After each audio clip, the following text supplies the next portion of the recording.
ডাক্তারবাবু, ভয়ের কোনো ব্যাপার নেই তো? না না, হঠাৎই ওনার বিপি খানিকটা বেড়ে গিয়েছিল। একটু বিশ্রাম নিলে সব ঠিক হয়ে যাবে। কিছু মেডিসিন আমি পরে পাঠিয়ে দিচ্ছি।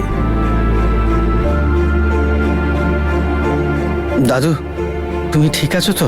আমি তো এখন ঠিক আছি রে বাবা, তুই ঠিক আছিস তো? আমি তো শুধু তোকে নিয়ে চিন্তা করছি। মন দিয়ে শোন, আর কোনোদিন তুই কোনো উল্টো পাল্টা কাজ করবি না। কখনোই না দাদু, কখনোই না। তোর যদি কোনোদিন কিছু হয়ে যায়, সেই শোকে তো আমি মরেই যাবো রে।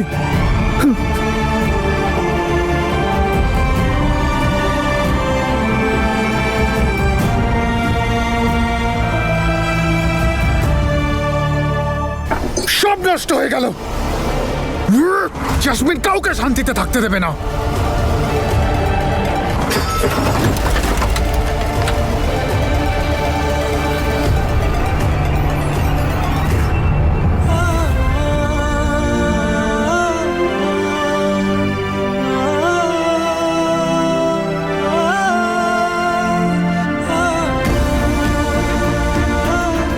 সরি দাদা দিদা, সরি মা বাবা, সব নষ্ট হয়ে গেল। জেসমিন কাউকে শান্তিতে থাকতে দেবে না।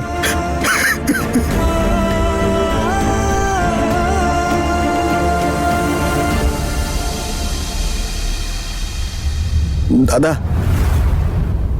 দাদু,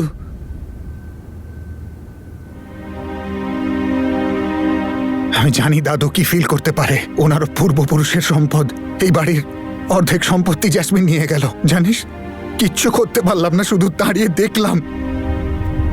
ধিক্কার আমার মতো ছেলের উপর। দাদা, তুমি এরকম করতে পারো না। ক্রাইম যখন আমিই করেছি তখন শাস্তি তো আমাকেই পেতে হবে না? আমি আমার অপরাধের শাস্তি তোমাকে পেতে দেবো না দাদা। সেদিন রাত্রে আমি কাপুরুষের মতো পালিয়ে গেছি, সুইসাইড অ্যাটেম্প করেছি, তোমাকে প্রবলেমে ফেলেছি, পুরো ফ্যামিলিকে প্রবলেমে ফেলেছি, সব ভুল করেছি সব। কিন্তু দাদা, আমি সবকিছু আবার ঠিক করে দিতে চাই। তুমি তোমার ভুলের প্রায়শ্চিত্ত করেছো দাদা, কিন্তু এবার আমার পালা। কি বলছিস তুই? দাদা, তোমাকে আর জেসমিনের সাথে বিয়ে করার কোনো দরকার নেই।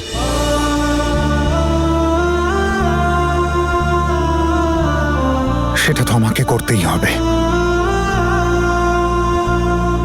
আর তুই আমার এতটা চিন্তা করিস না, আমি আমার ভাগ্যকে অ্যাকসেপ্ট করে নিয়েছি, আমি সামলে নেব।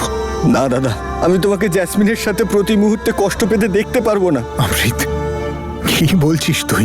তুই ওকে চিনিস না এখনো। ও নিজের জেদ পূরণ করার জন্য যা খুশি তাই করতে পারে। তুই দেখলি না কিভাবে ও পুলিশ অফিসারকে ফোন করে দিল? এবার দেখবি পুলিশের সামনে গিয়ে দাঁড়িয়ে পড়েছে।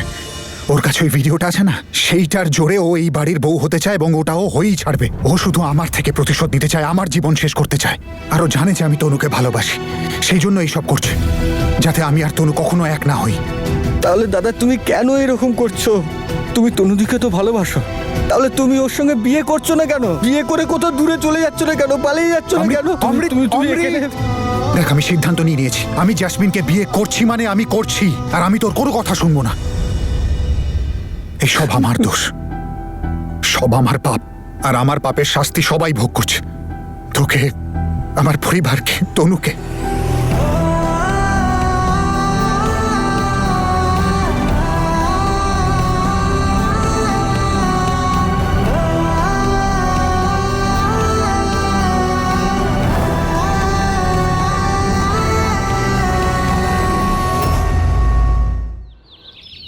তোমাকে অসংখ্য ধন্যবাদ, আমাদের খারাপ সময় আমাদের পাশে আছো বলে। না হলে জেসমিন যা তনুর সাথে করেছে, তাতে আমাদের তনু একদম ভেঙে পড়েছে। হ্যাঁ, তনু ম্যাডাম তো বেশ চিন্তিতই। আর ঠিক এই সময় ওর পাশে তোমার মতো বন্ধুকে দরকার। আর আমি এখানেই আছি। আর এইটা আমি আপনাকে প্রমিস করছি যে তনু ম্যাডামকে আমি সামলে নেব, না ওনাকে একা ছাড়বো, না ভেঙে পড়তে দেব। By the way, Tanu madam কোথায়?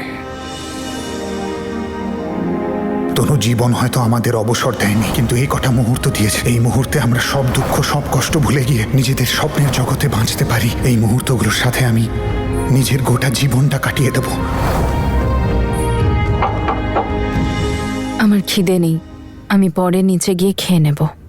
যদিও জল খাবার নিয়ে আসিনি আমি, আপনি বললে নিয়ে আসবো, লুচি আছে। অঙ্গদা, আপনি আরে বসুন বসুন। এখানে কোনো কাজ ছিল? আরে বাবা, একটা চিন্তিত বন্ধুর চিন্তা দূর করাও একটা ইম্পর্টেন্ট কাজ নয় কি? যদিও আমি আপনার জন্য একটা সারপ্রাইজ প্ল্যান করেছি, চলুন। অঙ্গদ, আর কোনো সারপ্রাইজ নয় প্লিজ। অন্তত আজকে তো একদম নয়। তনু ম্যাডাম, আমি প্রমিস করেছিলাম যে কোনো না কোনো উপায় তো বের করে ফেলবো, কিন্তু ওর জন্য দরকার যে আমার বন্ধু যেন একেবারে হেরে না যায়, মন খারাপ করে না বসে থাকে। আর দেখুন, আমি ভীষণ কষ্ট করে সারপ্রাইজটা প্ল্যান করেছি, আর আপনি যদি এইভাবে না আসেন তাহলে আমার ভীষণ খারাপ লাগবে যে।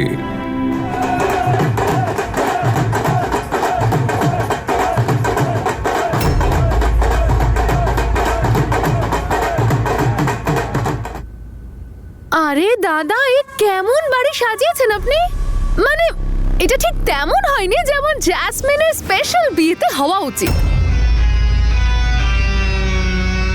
এদেরকে দেখুন তো, হায় বেচারা, অসুস্থ হয়ে গেছে সবকটা। এভাবে হয় নাকি কোনো বিয়ে বাড়ি বলুন তো? প্রত্যেকবার কি আমি ঢোল বাজিয়ে এন্ট্রি নেব নাকি? চিন্তা করবেন না ম্যাডাম, সব ব্যবস্থা করে রেখেছি আমি। কি? 2 মিনিট অপেক্ষা করুন, ভেতরে এসো সবাই।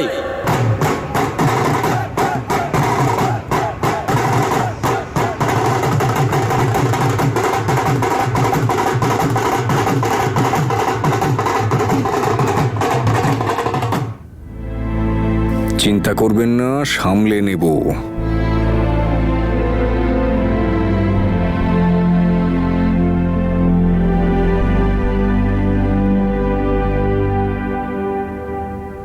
অঙ্গদই একমাত্র বন্ধু তনু, যার কাছে আনন্দে থাকে। বীর তো শুধু ওকে কাঁদাতেই পারে। কিন্তু তুমি এটা ভুলো না যে তনু শুধু বীরকে ভালোবাসে, আর ওর মনে শুধুই বীর।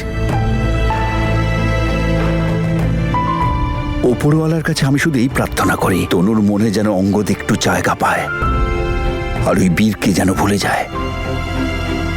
আমি ওকে কখনো ক্ষমা করতে পারবো না, কখনো না। এদিকে ইনি বীরকে ক্ষমা করতে রাজি নন, ওদিকে বীর শাস্তির আগুনে পুড়ে চলেছে। আর জ্যাসমিন না বীরকে বাঁচতে দেবে, না ওই বাড়িতে অন্য কাউকে।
অনেক ডান্স হয়ে গেছে, এবার পরের ব্যবস্থাগুলো দেখুন। যান যান, আর আপনারা পরবর্তী অনুষ্ঠানের জন্য প্রিপারেশন নিন। ওই যে ডিজেওয়ালা ওখানে আছে, তাড়াতাড়ি যান। আরে ভাই, কেমন লাগলো আমার ডান্স? একটু হাততালি তো দাও। কেউ হাততালি দিচ্ছে না? আমি নিজেই নিজের জন্য বাজিয়ে নি। ঠাম্মি, আমি বসতে পারি? আরে আপনাকে জিজ্ঞেস করছি কেন? সোফাটা তো আমি নিয়ে এসেছি। আরে আচ্ছা, শাশুড়ি মা ডান্স করে করে ভীষণ ক্লান্ত হয়ে গেছে জানেন তো। একটা কাজ করুন না, আদা দিয়ে একটা কড়া চা করে নিয়ে আসুন তো।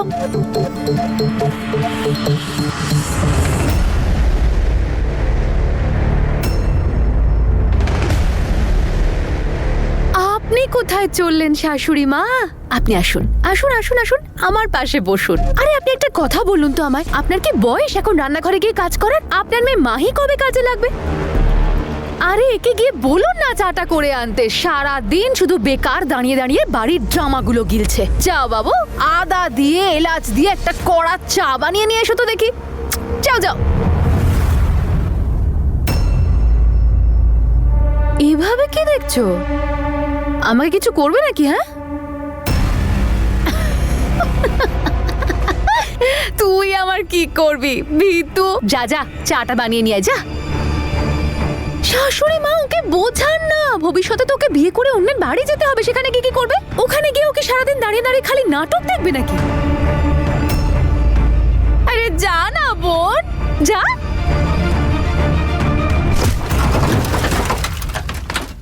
এটা কি অসভ্যতামি মাহি? তুই জানিস তো এটার কি পরিণতি হতে পারে?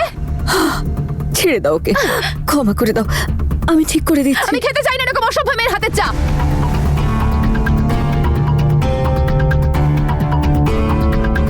এক তো আমি আপনাদের বাড়ির হতাশাগ্রস্ত পরিস্থিতিটাকে ঠিক করার চেষ্টা করছি একটু ডান্স করে, তারপর আপনার মেয়ে মাহি আমাকে চোখ রাঙাচ্ছে। ওকে ভালো করে বুঝিয়ে দিন যেন আমাকে চোখ না রাঙায়, কারণ যদি আমি চোখ রাঙাই তাহলে ওর অবস্থাও কিন্তু আপনার অমৃতের মতোই হবে।